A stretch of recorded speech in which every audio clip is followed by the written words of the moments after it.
Okay, hi, anonymous person. I'm not going to use any names in this video, and I'm going to disable the comments section and the rating section just for anonymity. I wanted to let you know that I organized this response, and I have notes. I had to make an outline because there was just so much to cover, and I'm going to try to do it in a short amount of time. I organized my response in terms of themes in your life, and difficult themes, hopeful themes, and then solutions that you may or may not be interested in. The themes were really obvious, and they were glaring, flagrant, I don't know. I know you're aware of them already, and I think I was kind of aware of them before you told me. I didn't know the extent of things. I mean, not at all. It's a lot what you've been through. It's a lot. Everybody's been through stuff.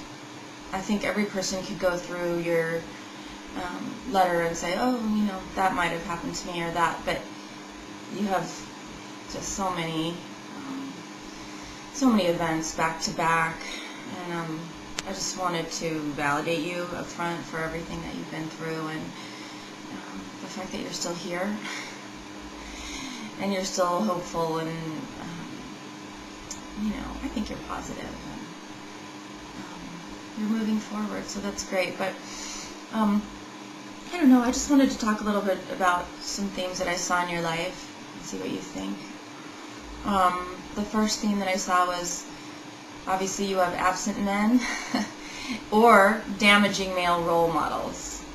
No dad, repeated strange men around, none of them are nice, they're not responsible, guys stealing from your family, and men trying to kill your caregivers.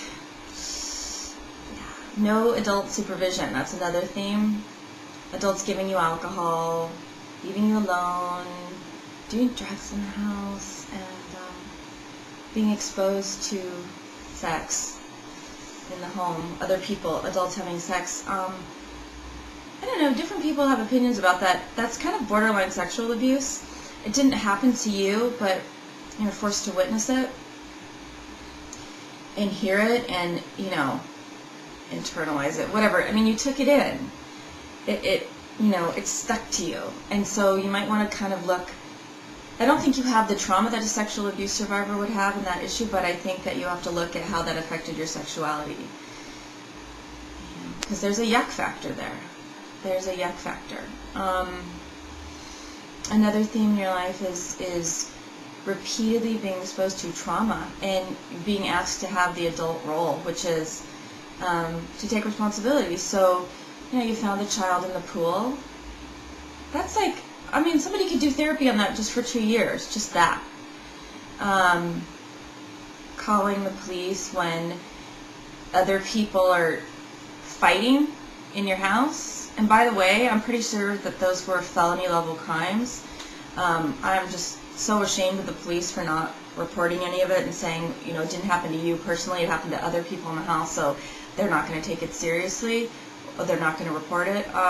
I think that's a crime against the state. I don't think people can beat each other up in the United States. So, just so you know. And then you having to be the adult and cover the fact that there was a predator in the house with your family, in the South. I don't want to get too specific, but because there are people here listening, but and you being aware that there had to be stuff going on, and child services was involved, and everyone else being in denial about it. You were parentified. You were given the adult role. So another theme that I see in your life is personal substance abuse, meaning that it's, it runs in families, as you know. It's family systems theory. It's basically, it repeats from generation to generation. It's what's familiar. And kids will try to stop their parents from using because they hate it and they can see it's damaging, and kids are really smart and they know all the negative effects. And then eventually, over time, their own pain is so strong, and the substance is right there and it numbs them out, and they say, you know what, hey, I'm going to try this, and pretty soon they end up engaging in a pattern that they know intellectually completely damaged their own family. You've had a transient life, you've moved around a lot. A lot. I mean, anything more than I think 3 or 4 times, that's huge for a kid. Negative feelings around your own intimacy growing up. I think most people, I had negative feelings about my own experiences too. But yours were pretty significant. I think yours were pretty difficult. Again, I mean, I think most young women, if you're really lucky, you can be with the person that you love the first few times. Most of us weren't. But I think it's something for you to look at in therapy. And then, as a result of all of these themes, you know, you've got these feelings of being detached and depressed, and the anxiety is beginning to surface. And I'd like to say, you know, I think being detached is a great coping strategy, because who would want to be present for all that crap? I wouldn't. I mean, don't be hard on yourself for being detached, because you had to come up with some sort of coping strategy to numb out, and that was yours. So, I mean, it's allowing you to function still, you know, have jobs and have friends. You're just feeling detached. But, I mean, it's so obvious. Can you see why, you know, you might be struggling in relationship with men? Duh, right? Duh, it's really obvious. But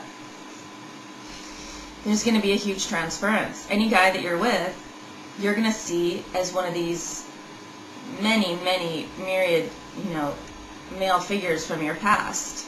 It's the transference means that whatever unresolved issues you have from growing up, you're going to stick onto your boyfriend, your partner. It's a safe way of dealing with things, but you do have to deal with it. At some point you're going to have to deal with those yucky feelings that come up when you're in a relationship. So, I mean, for me, I had not the same issues as you, but I had to deal with icky stuff that came up when I was in dating relationships, and I just did therapy, really heavy therapy, while I was dating. Every time something yucky would come up, I would take it into my counseling office. And, you know, my first really serious relationship, I was older than you are now, I did a lot of therapy. I think I did therapy 2 or 3 times a week just to deal with all the feelings that were getting stirred up. And I'm so glad I did it, because I wouldn't have been able to be where I am now if I hadn't. And I'm going to address that a little bit more at the end. But I think it's really, really important that you start to work on these feelings that come up with you around men, and what it triggers for you early in your life. And you got to do that either while you're in a relationship or before you're in a relationship. Either one. Before is great. Most people can't put off being in a relationship forever. And the other thing is, there's something to be said about doing your work, you know, in the present.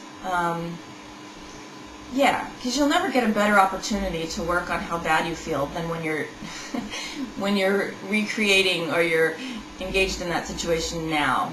Gosh, I don't feel like I'm being very clear today, but there's a special term for it in psychology. It's really simple. I don't know. It's something like working on it in the present. Oh, that's just, I don't know. I'm going to stop before I make this worse. But I think that it's something that you have to work on immediately.